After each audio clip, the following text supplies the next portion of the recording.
14 de octubre del 2019. Este video va a ser la continuidad del video anterior que me refería, en el video anterior me refería expresa y literalmente a qué eran los subsidios, la carga que generaban los subsidios para el Estado y el beneficio de los subsidios. Primeramente hay que destacar que los subsidios son implementados por todos los países del mundo de una u otra forma, dependiendo hacia dónde se quiera canalizar ese subsidio. Los subsidios no deben ser satanizados, porque muchas veces en algunos países ayudan a paliar el costo de la vida, sobre todo para los más necesitados de ese país. Entonces, al parecer, en el video anterior se malinterpretó mis palabras por algún compañero y creyó que yo decía que estaba bien que quitaran los subsidios. No, de ninguna manera. Los subsidios, yo lo dije por más de una ocasión, deben ser reemplazados, que es otra cosa. Se puede hacer.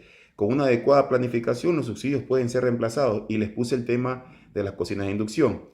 Ahora bien, el tema de los subsidios era una parte de ese decreto 888. En medio de ese decreto 888 también está el tema de reducir la jornada de vacaciones de los empleados públicos de 30 días a 15 y aportar con un día de salario de cada empleado público al mes para el Estado. Primero quiero decirles que los derechos de los ciudadanos son inalienables e irrenunciables, por tanto, no pueden ser modificados.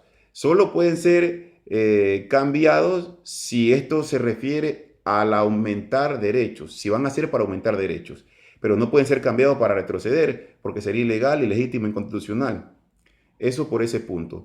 Por el otro punto, ¿por qué llegamos a esta situación? ¿Por qué llegamos a esta crisis, a este caos social por las medidas económicas que el gobierno implementó? Simple y llanamente porque son exigencias del Fondo Monetario Internacional.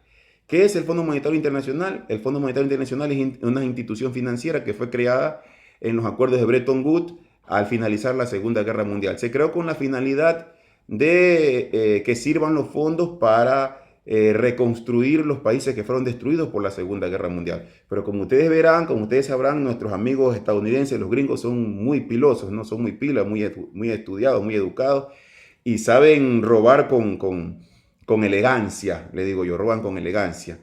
Entonces se dieron cuenta que el que tiene el poder económico tiene el poder político y utilizaron el Fondo Monetario Internacional como una forma de chantaje y de presión para dominar a los países, sobre todo más pobres. Entonces crearon ahí todo un organigrama de trabajo y cada país que necesite un préstamo iba a las oficinas del Fondo Monetario Internacional que están sobre todo en los Estados Unidos. Entonces piden un préstamo, entonces el Fondo Monetario Internacional dice, bueno, su préstamo es viable, vamos a darle dinero, pero siempre y cuando usted nos responda a estas exigencias. Estas son las condiciones que usted va a tener si quiere adquirir nuestro préstamo, simple y llanamente. Y por lo regular siempre exigen que se congelen los salarios de los trabajadores, que se menore el gasto público, que no haya inversión social, que no haya inversión pública, que se aumente el IVA en 1 o 2 puntos, que se eliminen los subsidios a los combustibles si este país tiene, que es el caso nuestro. En el caso específico nuestro enviaron a que se eliminaran los subsidios a los combustibles, que se eliminara el gasto público, despidiendo a miles de empleados públicos y que se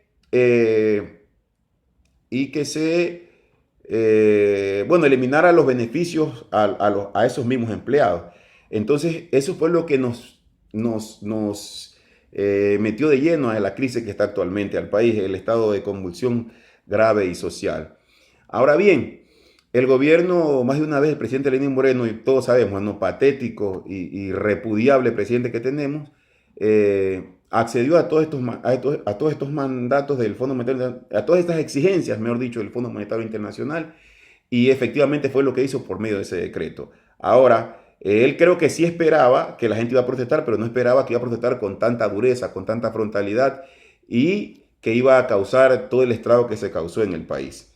Ahora bien, el presidente Lenín Moreno, una vez que ha entrado en esta situación, no sabe cómo salir del problema. Y ahora les propone a los indígenas un diálogo que efectivamente se dio ayer. Ayer dialogaron entre comillas, porque a mí me parece que un diálogo debe ser sin condiciones y el diálogo del presidente era con condiciones, entonces por tanto no puede ser diálogo. Entonces dijo que conversaría con los indígenas, pero que no iba a derogar el decreto 883.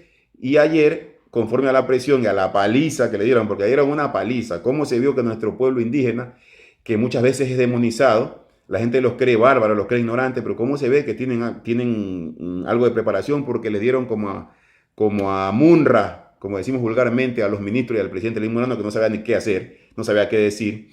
Bueno, llevado por la presión de los indígenas y la constancia de los indígenas que decían, si no se deroga el decreto, no hay diálogo, dijo, bueno, está bien, el decreto queda sin efecto y deroga el decreto. Prácticamente anunció que el decreto era derogado, pero como ustedes verán, es política, pues, ¿no? Y en política las cosas deben quedar constadas con la firma, con las rúbricas. Y el presidente Lenín Moreno solamente dijo, como para apagar las aguas, que el decreto iba a ser derogado, pero con palabras, no hizo ningún otro decreto, no se firmó nada, pues, o sea, en conclusión lo que ocurrió fue una tomadera de pelo a nuestro pueblo indígena, una tomadera de pelo, les tomó el pelo, y después ustedes verán cómo surgieron los videos por las redes, andaban por ahí dando vueltas en las redes sociales, que el gobierno nos había engañado y todo, y efectivamente lo hizo, los engañó. Ahora vamos a ver hacia dónde lleva todo esto.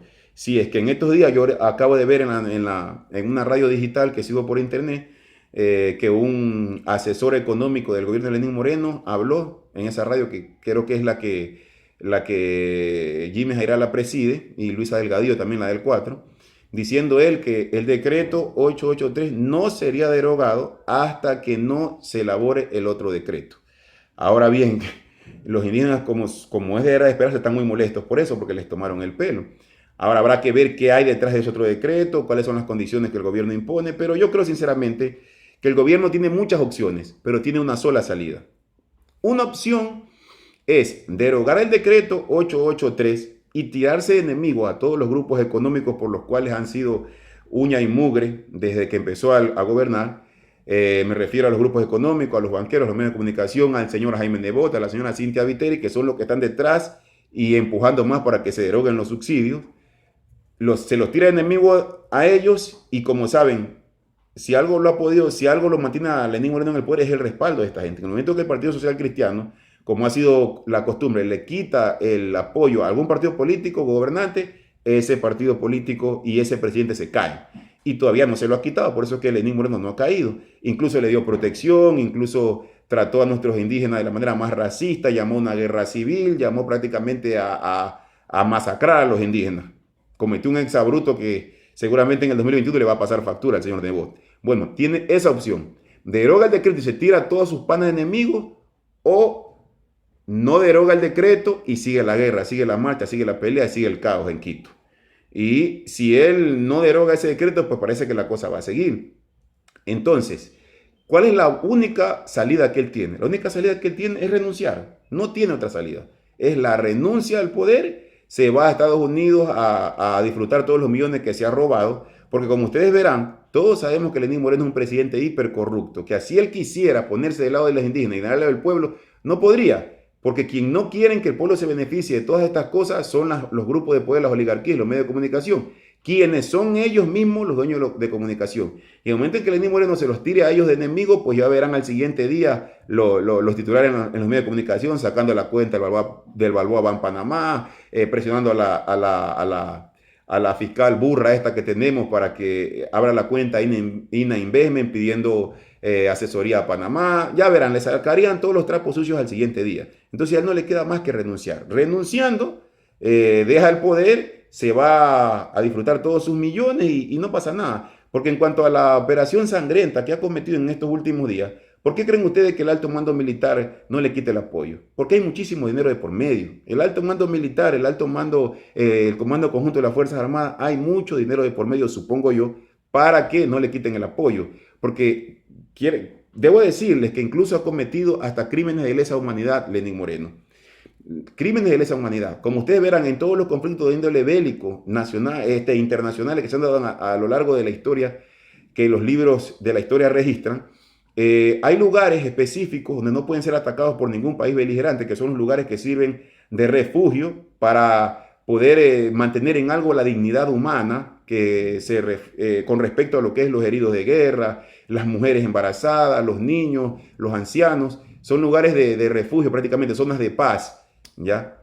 Y no pueden ser atacados por ningún ejército beligerante. Y aquí, obviando todo ese tipo de cosas, el gobierno criminal y carnicero de Lenín Moreno se atrevió a atacar hospitales llenos de civiles, la Universidad de Quito, salesiana creo que fue, donde sabía él que los indígenas descansaban con sus familias, con niños, niños de meses, que incluso murieron niños por el bombardeo indiscriminado con las bombas de gas lacrimógeno. Ustedes verán, si a uno que le cae el gas lacrimógeno encima, el gas pimienta, uno se desespera, pero era un niño de meses. Entonces, fruto de todo ese bombardeo y esa masacre, murieron muchos niños, incluso la represión sin precedentes que yo estoy revisando a lo largo de la historia y no he visto que haya habido una represión de tal magnitud.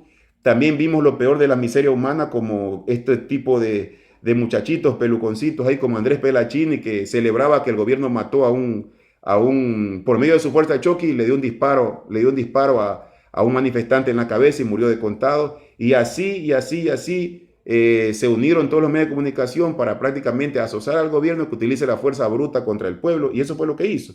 Atacó escuelas, atacó hospitales, atacó maternidades, incluso maternidades donde habían niños, habían neonatos, los atacó de la manera más brutal y sangrienta.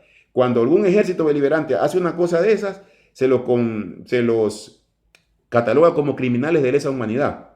Y al puro estilo de Hitler y Mussolini, Lenin no se atrevió a hacer eso. Entonces, yo creo que en el corto plazo, si hubiera justicia internacional, deben ser llevados a las cortes internacionales de La Haya y ser juzgados por criminales de lesa humanidad, porque eso fue lo que cometieron crímenes de lesa humanidad. Eso es imperdonable y el mundo tiene que saberlo. Atacaron a mujeres, atacaron a niños, hay personas que perdieron sus ojos, hay personas que perdieron parte de sus extremidades, hay personas baleadas, hay personas que han sufrido agresiones y vejaciones de todo tipo. O sea, típico de las dictaduras más fascistas que han existido en este mundo, como la de Pinochet, como la de Hitler, como la de Mussolini, como la que Hitler sobre todo le ponía a los judíos. Fue terrible y esto no debe quedar en la impunidad. Bueno, amigos, sin más que decirles, ya saben, yo soy José Ricardo Valencia Medina, pueden encontrarme en YouTube y se suscriben a la campanita y cada lunes tendrán un video nuevo, siempre y cuando tenga el tiempo para hacerlo. Un abrazo a todos, ya saben, suscríbanse a mi página de YouTube como José Ricardo Valencia Medina. Un abrazo, y si te gustó el video, ya sabes, compártelo para que llegue a el mundo entero. Un abrazo.